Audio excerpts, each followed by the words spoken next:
Bonjour et bienvenue dans la météo du Bitcoin, la meilleure des cryptos. Le mec qui troll. There is no second best, hein, si vous n'êtes pas au courant, there is no second best. Donc ça se passe bien pour le Bitcoin qui est actuellement en train de taquiner sous la TH. On déborde Monsieur Grosse Couille, hein, donc ça c'est ma théorie, hein, c'est qu'à partir du moment où on clôture dans la mèche, c'est que Monsieur Grosse Couille, hein, celui qui a le pouvoir de repousser le marché, perd son pouvoir. Donc il se fait, ouais c'est la météo du Only Up Crypto Asset, même du Only Crypto Asset, et du coup c'est très très bon signe. C'est même incroyable et même terrifiant. Voilà, c'est ça que j'ai envie de dire. C'est extrêmement terrifiant ce qu'on voit là. Et je dirais qu'il y a plus terrifiant que d'investir ici, hein, avec les turbulences potentiellement qui nous attendent. Mais il y a tous ceux qui ne se rendent pas compte à quel point c'est terrifiant et qui sont probablement sous-exposés. C'est pour ça que je vais laisser en commentaire un petit straw poll pour avoir votre exposition en BTC en termes de ratio, c'est-à-dire par rapport à votre compte, combien vous avez de BTC. Il y a des cryptos, il y a des shitcoins, il y a des alt, il y a du USD, en fait je m'en fous. Tout ce qui va compter là, c'est si vous voulez participer et du coup avoir vous aussi l'information, c'est d'aller dans les commentaires et de cliquer sur le straw poll et de dire votre allocation en BTC. À mon humble avis, il y a énormément de souffrance qui nous attend. Il y a énormément de souffrance qui nous attend. Et je vais vous donner un scoop. La souffrance, c'est la souffrance vers le haut. Voilà. Je sais pas si... Pour moi, là, le Bitcoin va probablement, je dirais 90% de chance, nous faire un Black Swan event. Donc, voilà, vous savez, les Black Swan, hein, on en a des mauvais souvenirs, mais c'est ce que j'envisage un crash vertical haussier. Voilà. Le principe du Black Swan, c'est ah là là, tout le monde pense, quand on regarde avec le recul, on dit c'est évident que le BTC devrait faire ce prix ou que ça devrait arriver, c'est évident, tous les signes sont là. Vous voyez, quand on en pense avec le recul, c'est évident, c'était évident. Mais en réalité, c'est que là où les gens ont l'impression que les Black Swan, etc., ça va être forcément un crash, mais je dirais que, vous savez, un BTC à 200 000 ou 300 000 bientôt, c'est pas... ça sera pas si choquant que ça, quand on y pense. C'est pour ça qu'on est là. Hein. Donc, je voudrais quand même vous faire mesurer que long terme, là, le graphique, il est joli et que malheureusement, il n'y aura pas forcément d'autres entrées plus faciles, en fait. Là, il y a un risque à ne pas être assez exposé. Alors, bien sûr, on pourra avoir un dip qui viendrait chercher jusque dans les 48 000, hein, ou alors 53 000. Ok. Mais il peut ne pas venir. Il peut ne pas venir, et je dirais que plus c'est tard de rentrer, plus c'est douloureux. Et là, par exemple, moi, dans mon cas, je pense qu'il est plus dangereux de ne pas être exposé assez sur le Bitcoin que de gérer son risque proprement. Voilà. Voilà, c'est mon opinion. C'est mon opinion actuellement, on pourrait dire trader dégénéré. Mais je dirais que la portion, si par exemple, j'étais pas pleinement investi sur BTC là, je me dirais que la portion de capital, avec ce que dessine le graphique, la portion de capital qui me servirait à me préserver des chutes, deviendrait obsolète très rapidement. C'est le genre de graphique qui m'inspire ça. Et du genre, ça deviendrait tellement obsolète rapidement, cette portion de capital de protection, entre guillemets, qu'en fait, ça serait une souffrance de ne pas l'avoir investi. Voilà, donc... alors restons rationnels et attendons un ATH. Ok, alors moi personnellement, Néo, je trade par anticipation les breakouts. Il y a deux manières de trade un breakout. Tu peux attendre Donc là, il y a quelqu'un évidemment qui aime pas trop le discours.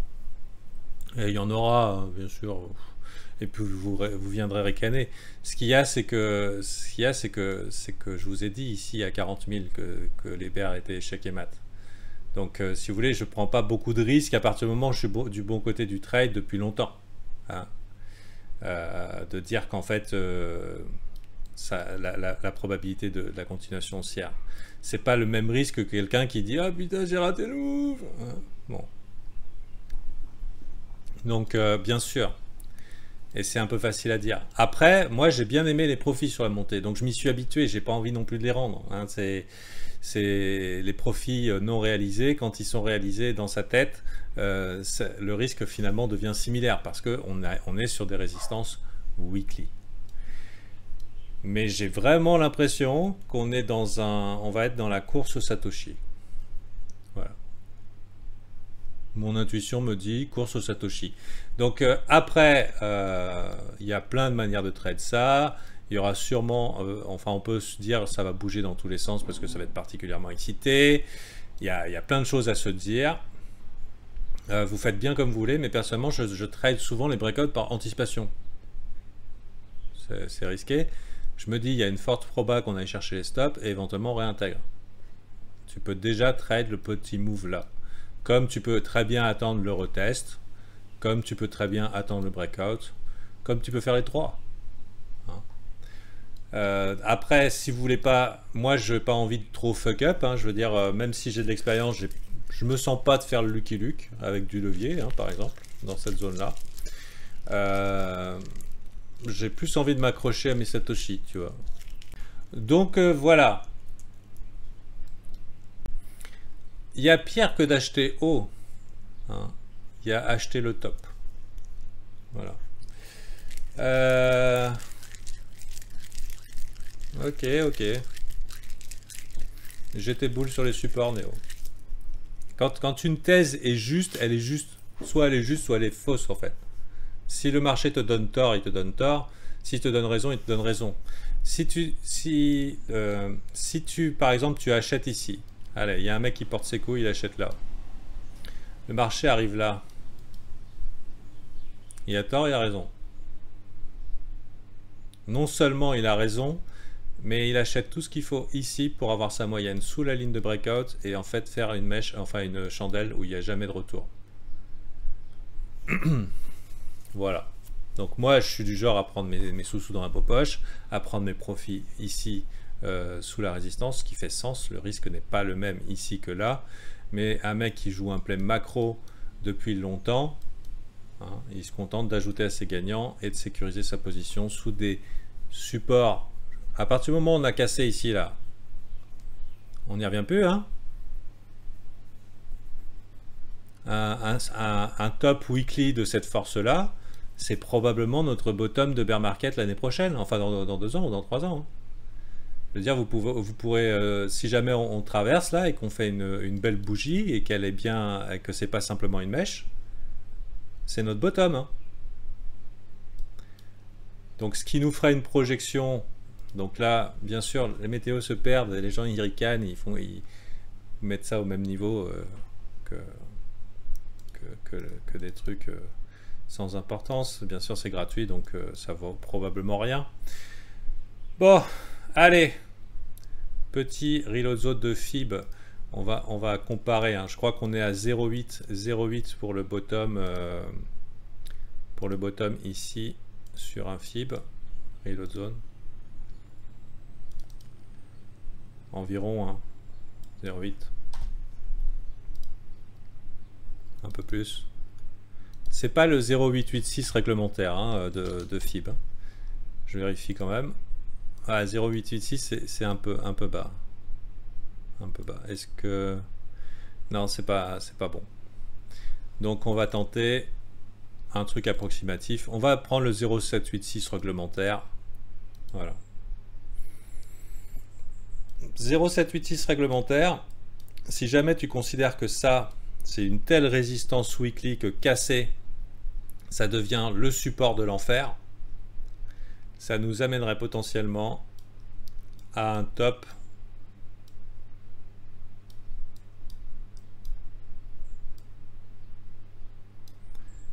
de 290 000 $. Voilà, globalement. Voilà. C'est un petit peu ce que j'ai en tête, en fait. Moi, dans ma tête, c'est ouais, 320 000. 320 000. Et c'est pour ça que je me dis, putain, mais si je garde la poudre sur le côté, mais c'est horrible. C'est horrible.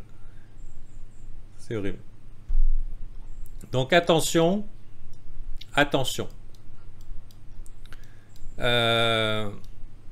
Autre avantage à être exposé sur le Bitcoin, c'est que les baisses sont moins violentes que sur les sheets. Et puis les sheets, actuellement, elles se font massacrer contre la paire Bitcoin. Et bientôt, ça va être la course au Satoshi. Vous vous rappelez quand je vous avais parlé du CryptoCash des Banksters, hein, le CryptoCash des Banksters, où je vous disais que les alts allaient faire de la folie et que les banques étaient en train d'accumuler. Alors, casse des Banksters. Donc je vous laisse regarder la vidéo. Vous faites cette petite... voilà, vous regardez. Tiens, ça a été partagé dans des blogs, dans des machins, dans des... On va aller chercher la vidéo. Donc vidéo 13 juillet 2019 où je parle d'accumulation long terme sur les altcoins. Pour votre information, en juillet 2019, les altcoins, c'était pas populaire.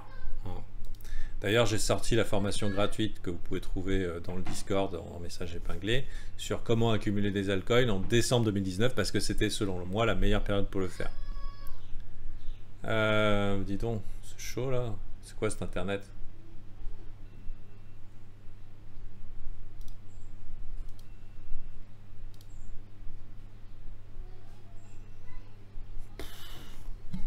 Désolé. Soit on a perdu le safe là. Mais j'ai la fibre. Alors le crypto casse des Banksters. Ça sonne bien hein.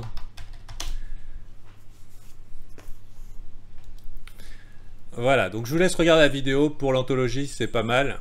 Je vais me muter pour pas entendre. Je vais voir ce que j'indique, par exemple. Bon, Bitcoin, ok. Bitcoin, donc là, j'identifie les différents index. Différents index. Donc, j'expliquais que, globalement, on avait affaire à des comment ça s'appelle, des gens qui tradaient plus sur la paire BTC mais qui tradaient sur la paire UST en particulier, et donc ça se voyait dans les graphiques que les banquiers étaient dans la place. Voilà, bon, je sais pas si je donne des exemples exacts d'altcoin, mais voilà, donc je parlais d'accumulation et là je pense qu'on est dans autre chose qui consiste à la course au Satoshi. Voilà, donc j'imagine que si ça, c'est une expression que je viens d'inventer, hein, donc bientôt on la verra peut-être partout, j'en sais rien si ça devient populaire, mais je pense qu'on va rentrer dans la course au Satoshi. Et voilà, bah c'est cool. C'est inespéré, je dirais. En fait, je pensais même pas que ça soit possible. Sérieusement, je pensais pas. Je pensais pas qu'on pourrait défoncer un top weekly. Pour moi, c'était impossible. Donc voilà. Alors personnellement, au-delà des 320 000, le Bitcoin peut faire ce qu'il veut. 1 million, 10 millions, 15 millions. Moi, je me paye ma baraque, quoi. C'est rien à foutre. Next. Voilà. Bon. Ceci étant dit, assurez-vous d'être suffisamment exposé sur le BTC pour ne pas souffrir. Autre chose, qui est quand le BTC va perdre 10 ou 15%, les alts perdent plus, le plus souvent. Le plus souvent, pas à tous les coups. Donc, dans un monde de course au Satoshi, faites bien attention parce que vos whales préférés de vos shitcoins préférés ne vont pas hésiter. Hein, parce qu'ils savent que c'est de la merde hein, et que le but c'est d'avoir plus de Bitcoin. Donc, ils vont vendre. Donc autant, alors il y a aussi des exit pumps, hein, on a les fameuses exit pumps, ça c'est si vous avez de la chance, le mec prend le risque de pomper son coin pour sortir, mais il y a aussi des risques de capitulation verticale vers le bas. Combien de temps ça va durer? Je sais pas. Je pense qu'on en a pour 3 mois. 3 mois de folie, de course au Satoshi. Et je ne suis pas euphorique, je me chie dessus comme pas possible. C'était extrêmement dur de hold du Bitcoin. Genre je rentre, je sors toutes les 10 minutes. Mais si je fais une analyse rationnelle de ce que je vois là, la souffrance est vers le haut.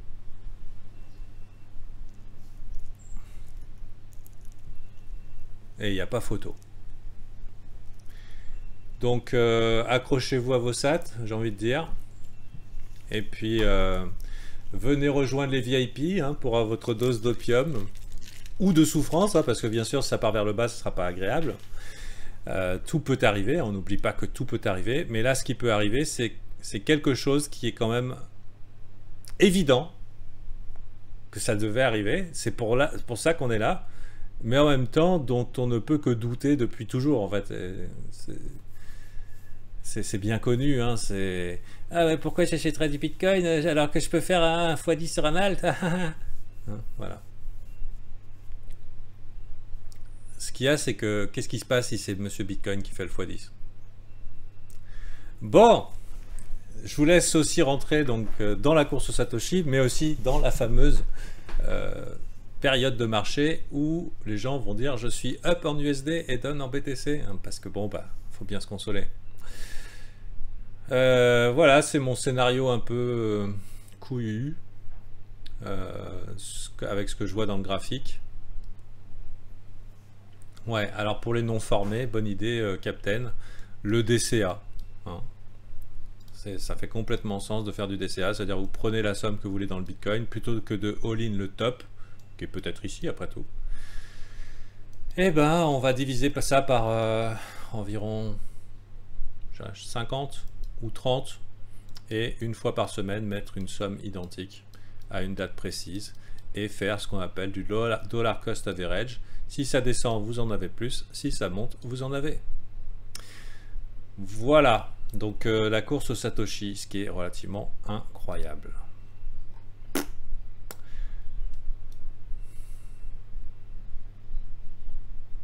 Putain, je croyais déjà que c'était foutu moi. Je crois que c'est... Putain, on te sert une jambe haussière alors que l'économie est sur le point de brûler.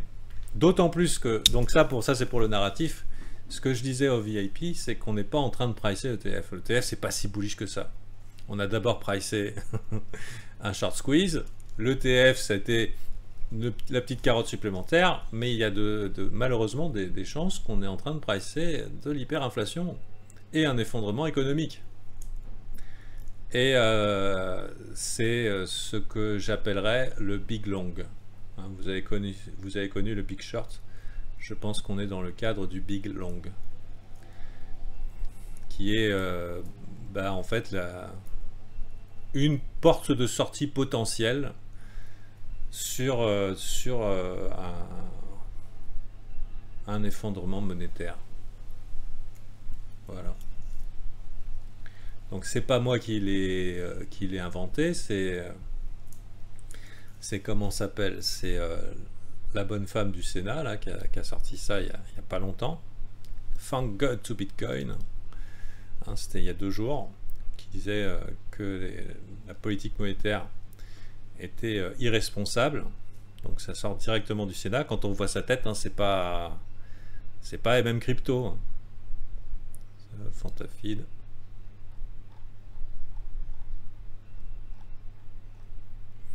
Hein, c'est Cruella d'enfer. Ah, elle a l'air méchante. Hein.